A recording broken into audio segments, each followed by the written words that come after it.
looking at what the Raiders did in free agency, look, I think that they've done a remarkable job. No, they didn't go out and overspend. They weren't the New England Patriots and spent a ton of guaranteed money. But what they did was they were able to re-sign the key players that they needed in this organization.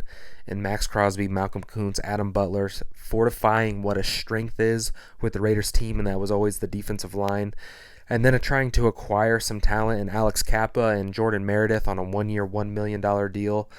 I think it was phenomenal. Now, the Alex Kappa move, I wasn't a huge fan of, but it makes sense. $5 million guaranteed over the course of a 2-year contract.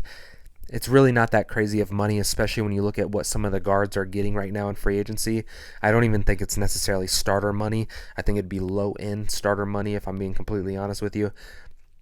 But, man, you look at the Jeremy Chin contract, I think it was remarkable value as opposed to what some guys are getting around the league, and his versatility really speaks for itself.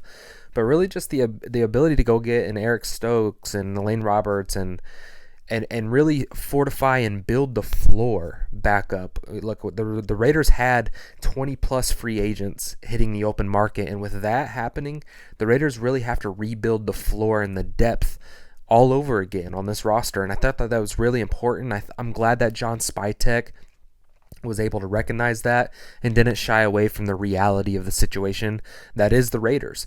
And it's, look, you're going to have to rebuild the floor of this team. You're going to have to rebuild the depth pieces. So when I see people get upset at the amount of 1-year, low-risk, high-reward type of contracts that the Raiders are going out and making, that's the situation that they were in. They had to retain some of their own pieces and then rebuild the floor of this organization all over again.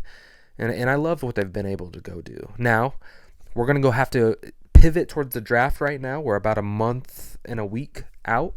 I would say about 5 weeks out from the draft, and I would expect that the Raiders are going to pivot hard and to notice what it is in the draft that we're trying to come away with and revisit free agency post-draft and really fill some of the holes that they weren't able to get throughout the NFL draft. So all in all, with an offseason that was put on John Spytek's plate, trying to locate a franchise quarterback, losing 20-plus players in free agency, I think he's done a pretty remarkable job, and really hats off, because it feels like there's a lot of adults running the Raiders organization right now, and you can only tip your cap to that. So Raider Nation, let me know what you guys thought about the Raiders' first wave of free agency down in the comment section below. Did you like it? Did you not like it? Should we be more aggressive? Let me know your opinion down in the comment section below. If this is your first time being here, make sure to subscribe to the channel and smash this video with a like button. And as always, just win, baby.